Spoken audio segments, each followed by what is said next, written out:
Have you ever wondered how your sales performance compares against your competitors and peers? The B2B Sales Benchmark Report provides the definitive guide to what success looks like in 2021. See how you compare in terms of win rate, sales cycle, average deal value, relationships, and engagement. You can see the results and get the full report at ebsta.com/B2B-sales-benchmarks.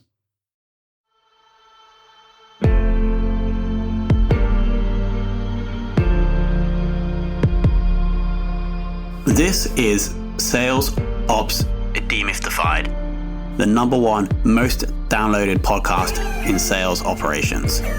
We invite the brightest minds in sales operations onto the show to deconstruct the why, what, and how behind rep productivity, forecasting, metrics, and all things revenue. This podcast is brought to you by Ebsta, the leading customer engagement platform for Salesforce.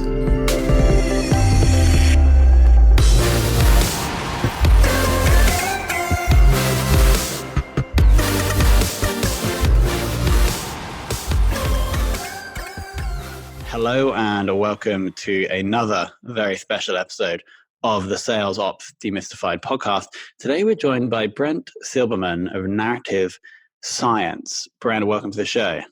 Yeah, Tom, thanks for having me. I'm excited. Now, from my knowledge of Brent, I think this is going to be an analytical discussion. It seems like Brent has moved through his career kind of like doing a few different things, but kind of focused on analytics, and now is responsible for analytics and revenue operations and narrative science. So let's dig more into this. Brent, how did you get into the operations side? I know you have the analytics background, but how did that thing kind of happen? Yeah, so it's a great question. I mean, if you think about it, right, when I was in college, I was studying analytics. There wasn't like a sales operations major or anything like that. So it's just like when I first got to narrative science, what brought me there really was like this, emboldened passion for data storytelling. So I started off very narrow, looking at like product usage data. And then like as we grew, as we scaled, that became, looking at more data. And then that was like kind of how I got into like Salesforce reporting. And then, I kind of decided, I wanted to go a little bit more upstream on like, how do I format the data, the processes a little bit better so that the reporting and analytics itself are yielding more positive results. And that led you into operations. Yep, exactly. So I was on finance before I moved directly into like a sales operations role. And so basically I was like, like if I do more inside of Salesforce adminning, then I think I can provide better results. I think we can, track things better, and then I can create better reports and stuff like that. Cool. So I'm just trying to get this straight in my head, right? So in an analytics role, you're going to be looking at all the data and making decisions. Yep. And then in an ops role, are you then taking those decisions and then actually doing stuff?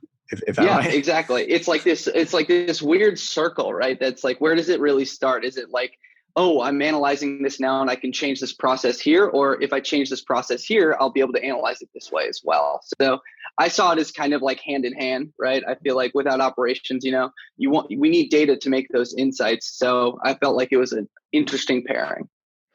Got it. So would you say it's accurate? An accurate statement is that a sales operations or revenue operations resource needs to be very proficient at analytics?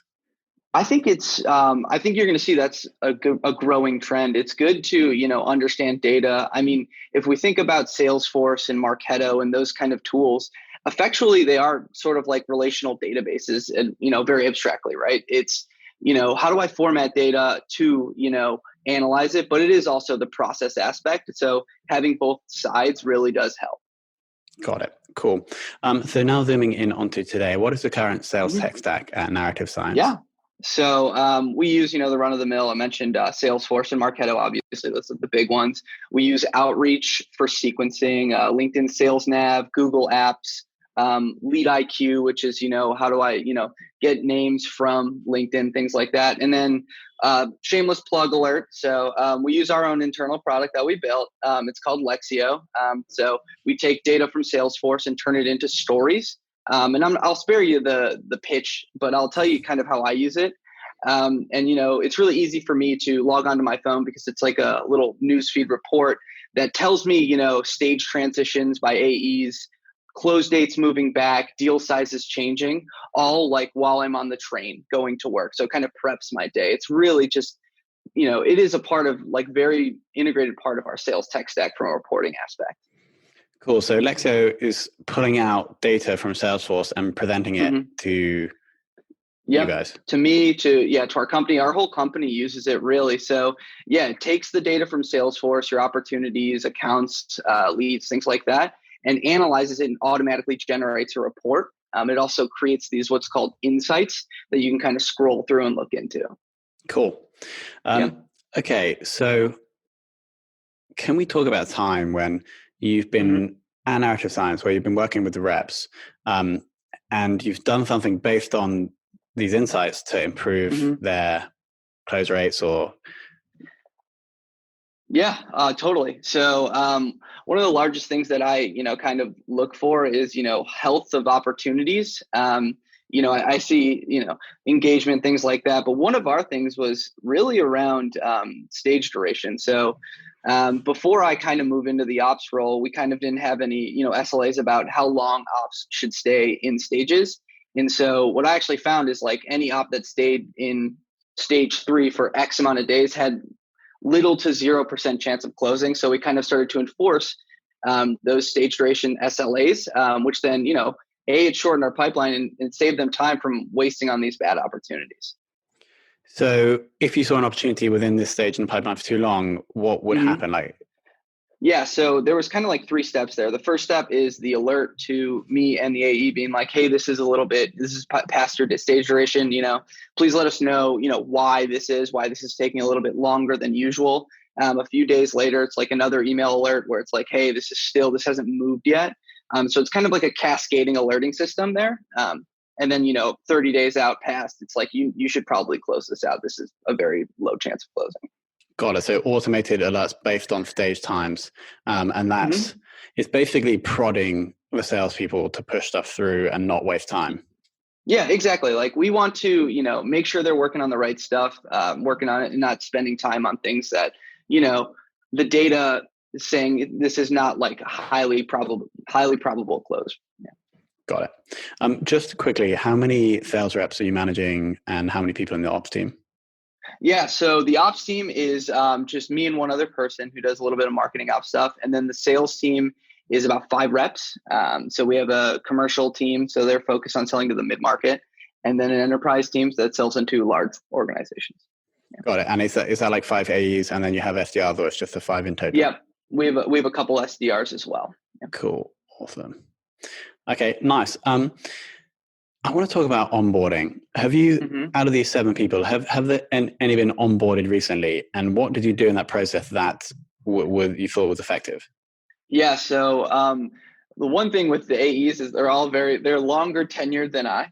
So they've been at the company maybe 7-8 years. I've been at the company for 4 years. So they're long form, big enterprise AEs. But, with the SDRs, we had a new one come in. And so my role really in it was more so around how do I get them the right licenses and permissions to, do their job. So getting them set up with outreach, making sure they know how to use outreach, things like that versus, here's how we sell. We kind of leave that up to, the heads of sales because we have a, kind of nuanced process, I think, a sales process. So, yeah. Got it. Okay. So it's basically making sure they have everything they need to like kick things off. Yep. Cool. How are you currently forecasting sales? Yep. So we kind of alluded a little bit around, stage duration and things like that. But the part I usually play in forecasting is, I bring, the numbers and the analysis. So the top down approach, the win rates by AE, the win rates overall, and then, more top of the funnel, like web traffic, lead conversion, things like that. Like, do we have enough, web traffic to get to enough leads, to support our second half pipeline?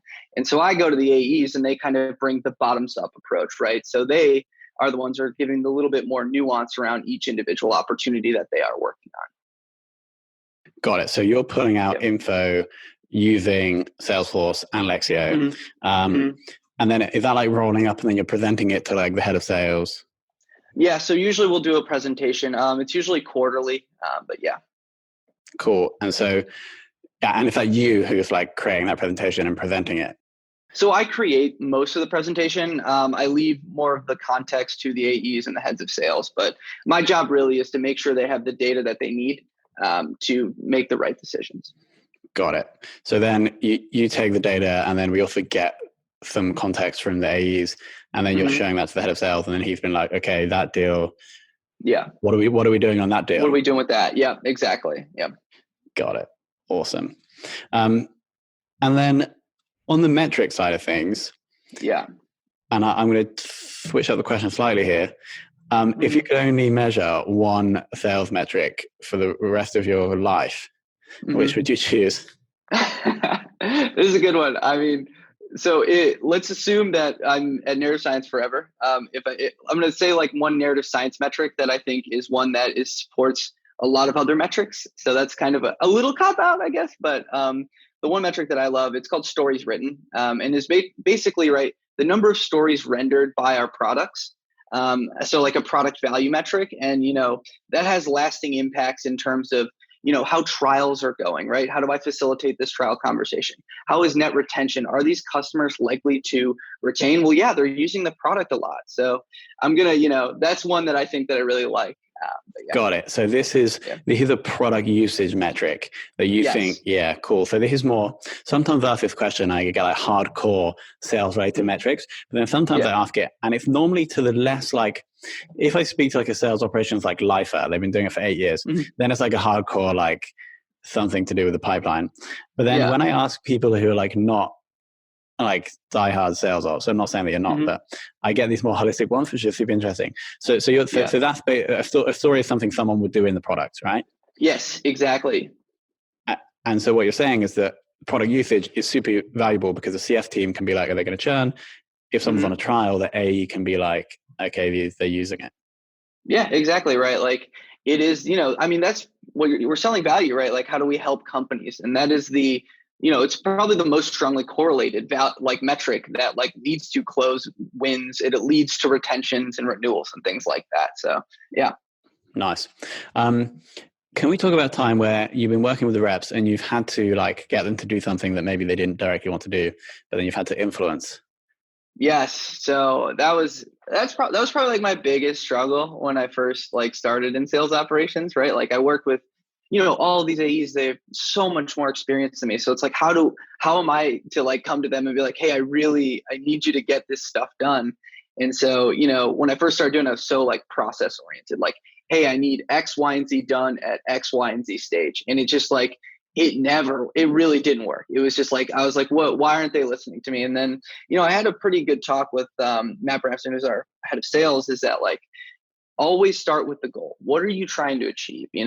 Hey, I'm trying to increase, I'm trying to understand why leads are up or down. Can we please start to, fill in this type of information, things like that.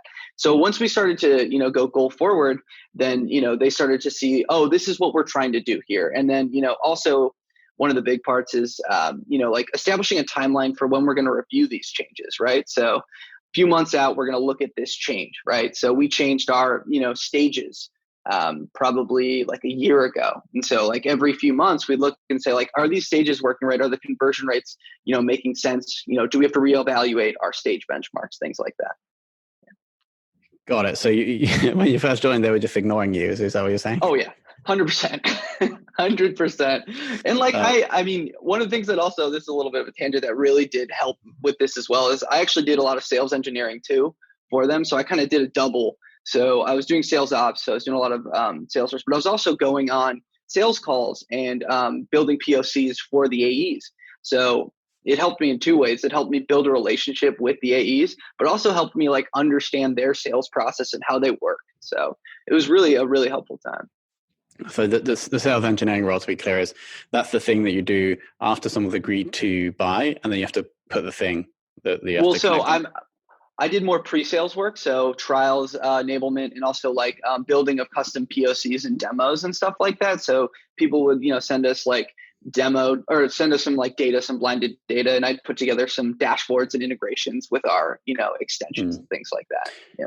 But I bet that helped with like gaining their respect, right? They saw your skills. Yeah, exactly. Like, yeah, it's just, you get to learn how they work, how you respond to them. It's a process, right? It just takes a little time. Yeah. And so do you think you still have more to learn about interacting with salespeople, or do you think you mastered it now? Oh no, I feel like there's always something to learn, right? I'd love to like onboard a new salesperson, an AE, something I haven't done because we've had, a very stable team, that's definitely going to be a new experience for me because it's really would test out the effectiveness of like my enablement docs, right? Like how good are these docs, to someone who's never seen like these things before. So, yeah. I mean, so we're either going to need some churn or some growth to test it out. Yeah. Exactly. Yeah. So maybe juice that join. Pipeline. Come on. Yeah, exactly. I'll send you the docs tomorrow. Okay, cool. So final question. Who has been the one person who's educated or inspired you the most related to sales ops? Mm-hmm. Can I do two? Yeah. Is that cool or no? Is it all right? So yeah, one would be Zach Blois. He was the marketing and sales ops manager before me. He really taught me everything I know. And then Andy Karen, she is a consultant, a Marketo consultant who has tripled my skills and knowledge of Marketo and sales over the past year. Yeah. Cool. So Zach Blois, how am I spelling the surname?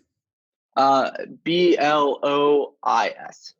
B-L-O-I. And is he still at Narrative Sciences or is he? No, he is at Jellyvision currently. Cool. And so you came in under him and he like showed you the ropes?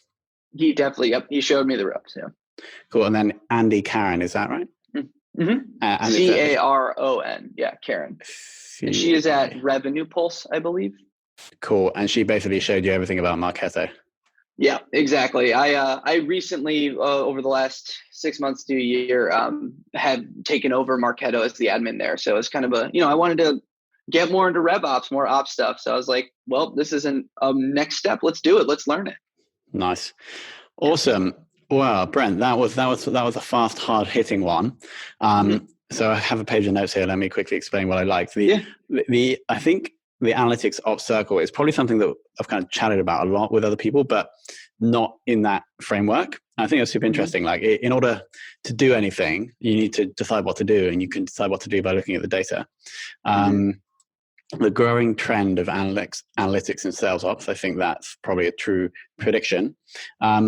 And then, your more holistic metric that you chose, which is indicative, I think, of the more holistic role that you have, right? You're not just sales ops in like a 1,000-person company, right? And so you're more involved in loads of different stuff. Yeah, exactly. Like I'm revenue ops, it's everything. And like I like to span that to, I started in a product role as a business analyst. So like that's, where the story's written kind of comes from. So, I like to span the revenue operations to not just, go to market teams. So I do a lot of work with, engineering in product as well.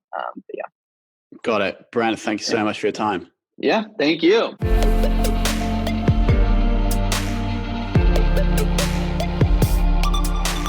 Thank you for listening to this episode of the Sales Ops Demystified podcast. If you are listening on a podcast listening application, then please subscribe, rate, and review. And if you have any questions about the show, if you know a guest, or if you have any questions about sales operations, just hit me up at tomhunt@ebster.com. That's tomhunt@ebster.com.